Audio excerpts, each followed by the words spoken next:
Comunicación telefónica mediante, volvemos a hablar con el ingeniero agrónomo Eduardo Sierra, que en estos días está haciendo varios viajecitos por el interior, porque bueno, todo el mundo quiere saber qué va a pasar, va a llover en la primavera, no va a llover, puedo cosechar, puedo sembrar, y bueno, eso él la tiene bien clara, y nosotros tenemos el placer, el gusto, el honor de poder compartirlo con él y con todos nuestros oyentes. Así que, Eduardo, muy buenas noches, estamos hablando en la noche del lunes, y bueno, ¿cómo estás?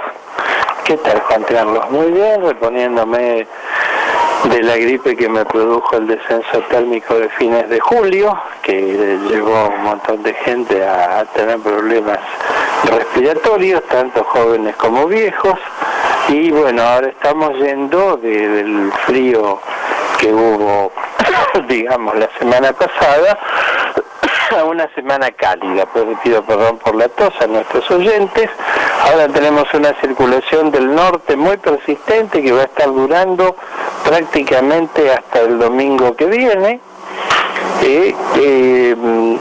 con lluvias de frente caliente a partir del jueves aproximadamente, porque la cantidad de calor y humedad que va a traer esta masa de aire cálido que está entrando desde el trópico, naturalmente va a hacer que se produzcan algunas precipitaciones sobre la región pampeana, pero que van a estar muy circunscritas a lo que es la costa atlántica y el litoral fluvial, que ahí va a haber precipitaciones abundantes de 25 milímetros o más.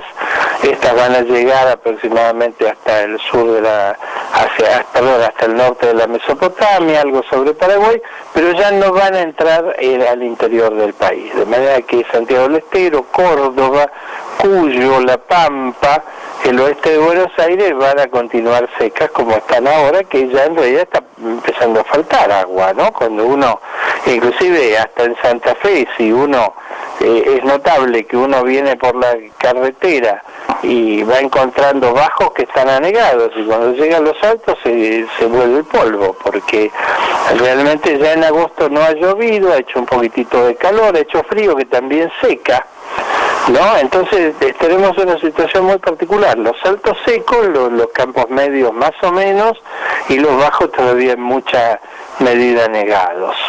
Y ahora esta lluvia que esperamos a partir del jueves va a estar muy circunscrita al litoral fluvial, la costa atlántica, o sea, el este de Buenos Aires, la Mesopotamia, Uruguay, sur de Brasil, el este de la región del Chaco, y no va a penetrar hacia el interior del país.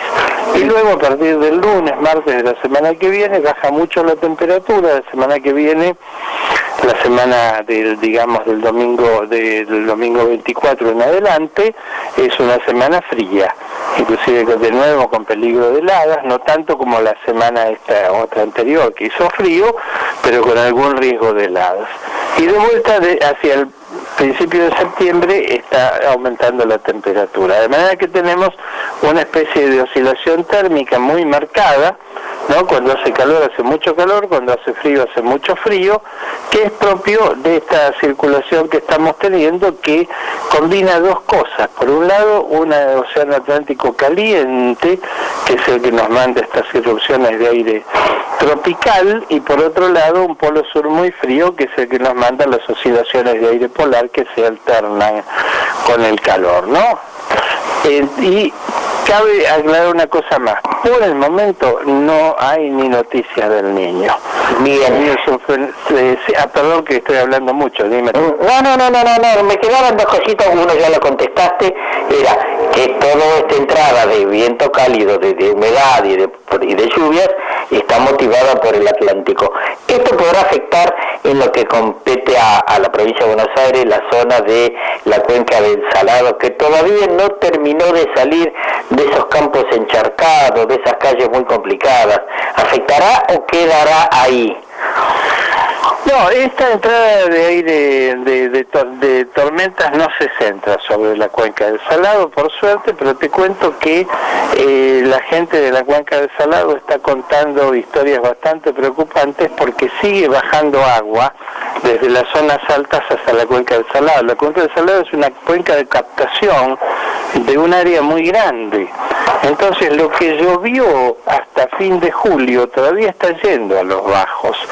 Mira, yo, aparte de la gente que habla o que me habla, me encontré los otros días con el ingeniero Gustavo Marinacci, que es el ex asesor técnico de la cooperativa ganadera y agrícola de Saladillo, y me estuvo contando que estuvo recorriendo toda la zona y sigue bajando agua hacia los bajos tremendamente. Yo lo he visto en la ruta 7, en la ruta 8, las cunetas son canales, pero además con corriente.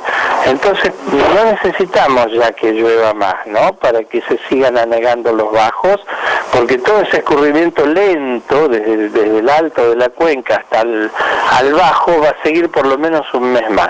Además, el tema de de las corrientes freáticas, que son las corrientes que vienen bajo tierra, ¿no? Sí. No está ni remotamente conocido, porque lamentablemente eso era un problema que se veía desde Ameguino, desde 1880 o algo por el estilo. Se hicieron muchos intentos. El último intento sistemático lo hizo el ingeniero Burgos en 1957-58, cuando armó el programa de agrometeorología del INTA. Entonces Burgos insistió mucho en que se pusieran freatímetros en todas las estaciones del INTA y que se empezara a medir el nivel de la napa freática. Inclusive compró aparatos en Europa que la había visto para que se midiera. Eso se midió algunos años. Después el doctor Cruce hizo algo más hasta donde él pudo, ¿no?, que era el profesor de La Plata, del tema, que eso tenemos que darle el mérito al doctor Ayelo de la Bolsa de Cereales de Rosario, que lo apoyó, ¿verdad? Y en algún tiempo la Bolsa de Cereales de Rosario publicó las mediciones freatimétricas que hacía el doctor Cruce, que las hacía el doctor Cruce él, ¿verdad? Se recorría midiendo los freatímetros y después se abandonó. Entonces ahora realmente nosotros no sabemos, no tenemos idea de dónde va de esta circulación por la napa freática, que viene mucho más del oeste, ¿verdad? Exacto. Y que no se conoce para nada. Y entonces, bueno, lo decimos como algo que alguna vez habría que empezar a hacer, ¿verdad? Porque realmente son problemas serios, todo el mundo se queja. Yo hoy estuve caminando a la vera de la ruta 8 en Venado Tuerto, donde vive nuestra hija, y lo que pasó es que realmente el agua que tenía la cuneta bajó, pero no podés caminar por la cuneta porque se te hunde, pisás y se te hunden los pies, ¿verdad? Claro. O sea, está ahí al nivel del terreno la napa freática. Y eso no sabemos ni de dónde viene, porque habría que tener una serie de mediciones, ¿verdad? Y esto modelizarlo con mediciones. Lamentablemente se ha elegido comprar cuentas de colores, ¿verdad? Y se han comprado una cantidad de radares que tenemos que anotar que no se están guardando las observaciones, porque los radares producen tanta información que si quisieras guardar la información necesitarías realmente un centro de cómputo para eso, cosa que no remotamente se está haciendo. Así que en este momento es para que la gente mire, ¿viste? Y lamentablemente no hay mediciones de aforo de los ríos, riachos y arroyos, y no hay mediciones de napas freatimétricas. Es una cosa mucho más barata, pero mucho más humilde, verdad, que no requiere, muchas de las cosas que falta hacer, ¿sabes, Juan Carlos?, es que no requieren millones de dólares. Entonces no se hacen porque no hay comisiones de por medio. Así es, Eduardo. Donde hay millones de dólares, sí, aunque no sirva para nada, se hace porque hay muchas comisiones de por medio. Exactamente.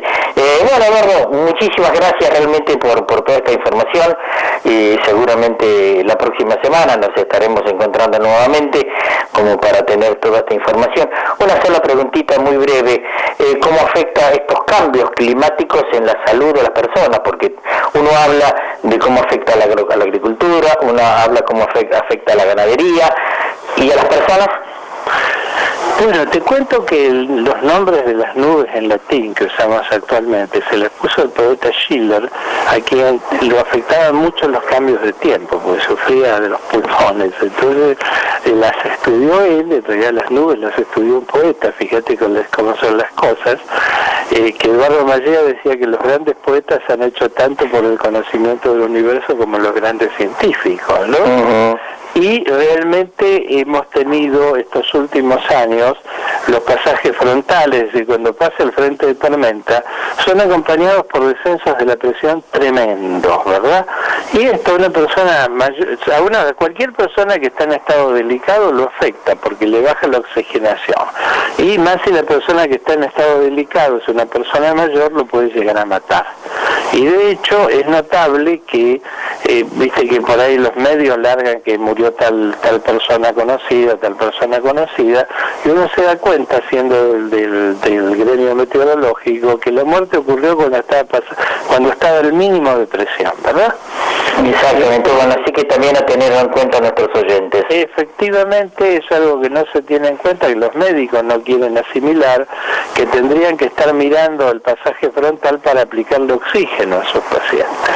Así es. Y en ese momento que se produce el descenso de presión, el paciente se le puede morir simplemente por falta de oxigenación. Bien, Eduardo, muy completo lo tuyo, realmente. Bueno, muchísimas gracias y nos